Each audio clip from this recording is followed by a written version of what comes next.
How many of you are too nervous to do it or just don't know how?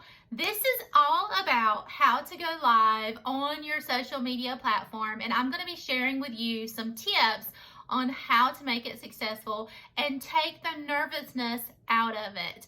It's all about the prep work. And what I'm talking about is preparing beforehand, responding to those that join your live, educating or entertaining those people that are there, and then what you do post your live. Stay tuned because I'm going to be walking you through each and every one of these steps. First step is first. We have to prepare before we go live. It's nervous-wracking enough to hit that live button, right? So before we do it, we want to make sure we're prepared, because the first time that I went live, I was stumbling over my words. I didn't even know what I was saying, what was coming out of my mouth. So you want to think about what it is you're going to talk about, what it is you're going to say. Have a little notepad in front of you and just jot down some of your thoughts and ideas. And it's okay while you're live, if you're looking down, it's okay to tell people that you're nervous. This is your first time. It's okay. Why? Because this is real life and people can relate to that. That's why live is so important, because you are taking the time to engage with other people. People are learning more about you and building that relationship.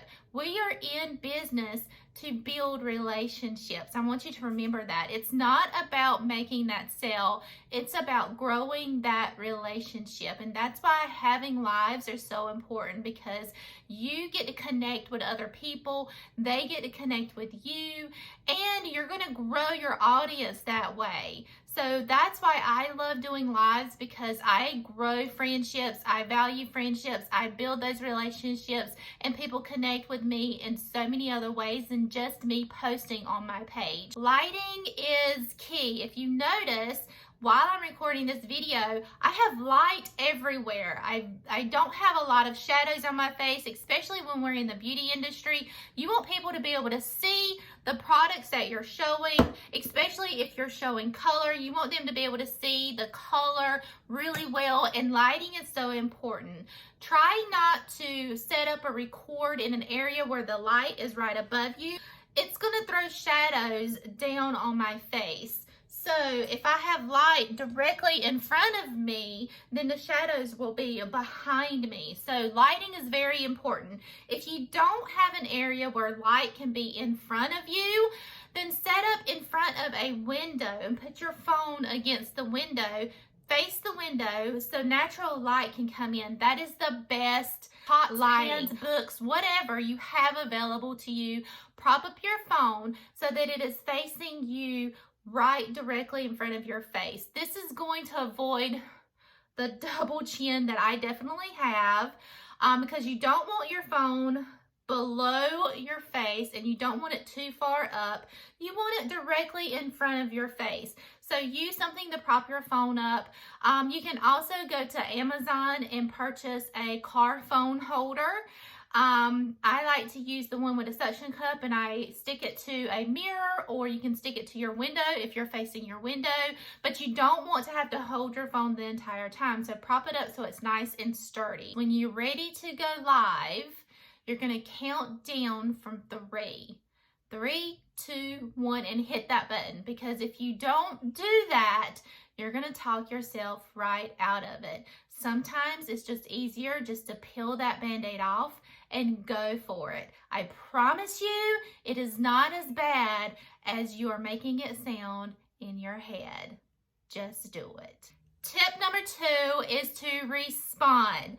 As soon as you get the nerve to hit that button and go live, the first thing you need to do is go ahead and start your live. The number one thing that I see people do is wait. They're waiting for someone to join the live. I recommend not to do that. The huge percentage of the amount of people that watch your live are those that watch it after you are finished recording.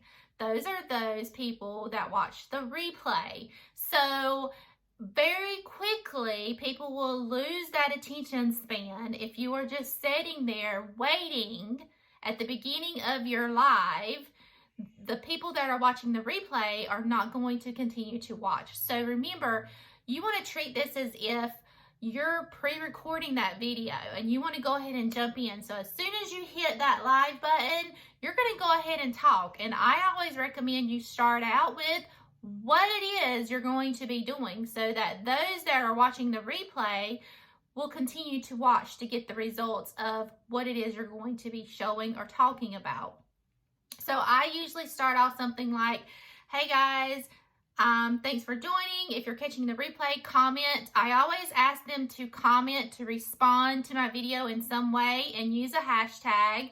You can, I usually say, hashtag I'm late. If they're watching the replay, I ask them if they're watching me live to comment where they're joining from, like what city and state they're watching from, because remember, you are able to reach millions of people this way, which will bring in new customers, new followers, and new friends, okay? So I always get them to respond. So while I'm responding, they are also responding, and this builds great engagement on your page. The more engagement that you have, the more people that Facebook is going to share your video to. And I talk about what I'm going to be sharing today. So maybe I'm talking about the amazing flawless face, and I'll say stay tuned because I'm going to be sharing with you guys the flawless face and what it includes. You're going to be amazed at everything that it comes with at a huge discount. And I leave kind of like a little bit of curiosity so they will keep watching just to see what I'm going to show them. Okay, and then I just go into the video.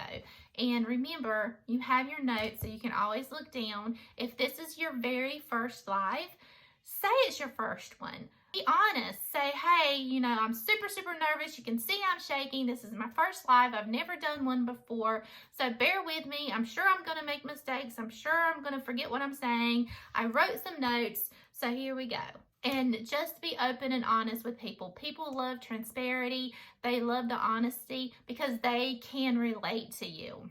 Facebook has a tendency, as people join your live, it will tell you that Mary is watching. So as you see that comment come across your screen, it could be a distraction, and that's okay. But stop and recognize Mary. Say, hey Mary, thanks for hopping on. And then you can ask her a question. Where are you watching from? Or how did you find me? Or ask her a question. You want to engage with your audience. Also, as they are commenting, if anybody is commenting, acknowledge that comment. Read the comment out. And then if it's a question, answer that question.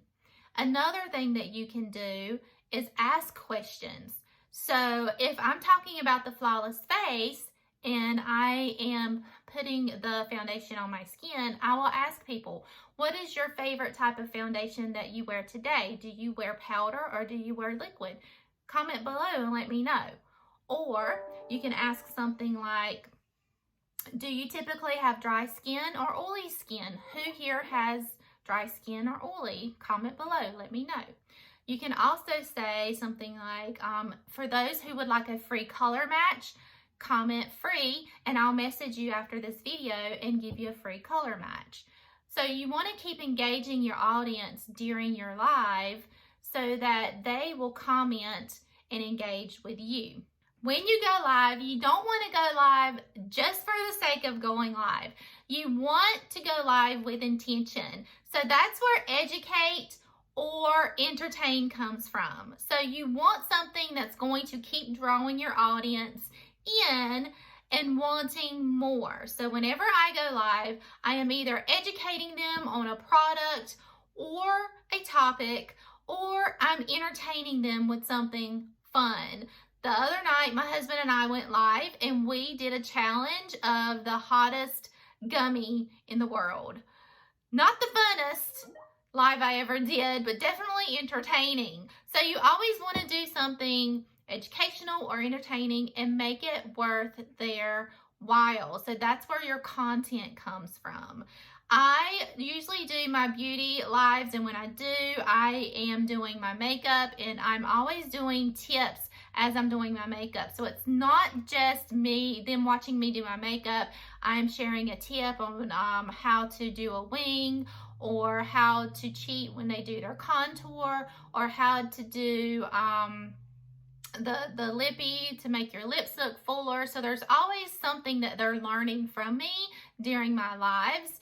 And to fill in some of the quiet times, because I don't like to stay quiet, and I am an introvert, by the way, I talk about things going on in my life. So that kind of makes me a little vulnerable to my audience, which I was uncomfortable with in the beginning, but as I've done more lives, I'm extremely comfortable with now. My audience knows more about me. They know what I like. They know I love coffee. They know I love wine. They know I love painting. They know I have a bird, because I talk about all these things, and it opens up the door for them to be comfortable with me. They talk about things in their lives. I know who has kids. I know who's going through a tough time, because they're talking to me during these lives.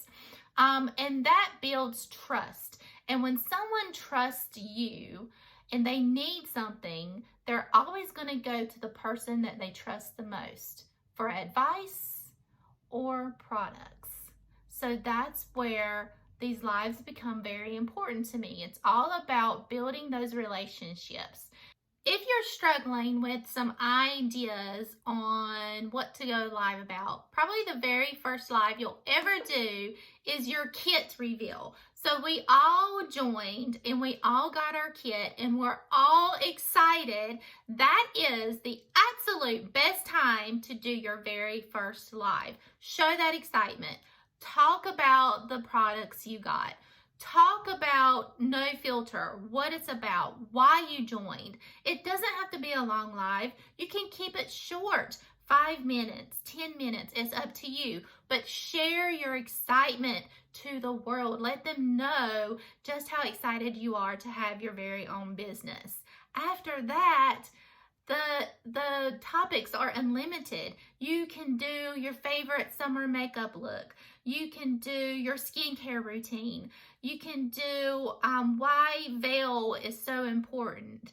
You can do behind the scenes of your makeup beauty room. You can do DIY tips and tricks on storing your brushes, how to clean your brushes. I mean, the list goes on, and if you run out of ideas, talk to your upline, or you can go to Google. It is absolutely endless. Now, here is the key to a successful live. After you hit that finish button, just know you are not finished. You're not done. What? Here comes what you do post your live. This is so important, and how to grow not just your audience, but your customer base too. So remember, while you were live, you had people watching your live. You may have people commenting. If you just did a live, your very first one, you may not have as many comments as you do by your 20th live or your 50th live. Trust me, it adds up quickly. So after your live, the first thing you're going to do is go back and look at who watched your video. You'll see people that dropped you a heart, dropped you a smiley face, dropped you a comment, and shared your live. What you want to do is send each one of those people a personal message from you. You're not going to try to sell them anything. You're not going to try to send them to your website. All you're going to do is simply thank them for joining your live and let them know that it meant a lot to you. Trust me, this works wonders, because it shows appreciation that these people took time out of their busy life and schedule to pay attention to you. And what that means is when you show them that you recognize that, they are more likely to come back again and again and again. The second thing that you're going to do is look at the comments that people made, and you're going to respond to each comment. If reasonable, sometimes as you grow your audience, you could have hundreds of comments. So you'll go through those comments and look, the ones that you can respond to, just leave a response. Even if you answered their question during the live, because some people will go back and read the comments. So you want to make sure that you respond to their comments. If somebody responded to something where you were asking them to color match you, or you were going to color match them, or if they were in a product, comment. Let's say I was sharing this kabuki brush, and I was like, if anybody's interested in this kabuki brush, just comment brush. Somebody commented brush. I want to make sure I respond to that immediately after my live, because people, their lives are busy and they forget. I don't want to be the one forget. So I will go back, I'll look for the word brush, and I will send them a response and then a message. And if they were wanting this brush or more information on the brush, I will send them an email, a message, and say, hey Susie, thank you so much for joining my live today. I greatly appreciate you. I saw your comment that you may be interested in the kabuki brush. And I will tell her why this brush is so amazing. It's because the bristles do not come out of the brush. It is a soft but dense brush, and it helps me apply my makeup perfectly. Did you want me to order you one? I always end the conversation with a question, and that is going to help to increase the engagement. Facebook sees that you have a relationship with these people because you're messaging them. If someone engages in your video and you're not a friend with them, send them a friend request. This is going to grow your friends list as well. I hope these tips were helpful for you as you go to explore and do your very first live, or continue to do lives with the help of Prep. Comment below, let me know what you felt was helpful, and if you have any other questions, that would be helpful as well. And we all want you to be successful in your business, because that's what we're here for, is to help you. Thanks again, and we'll see you on the next training.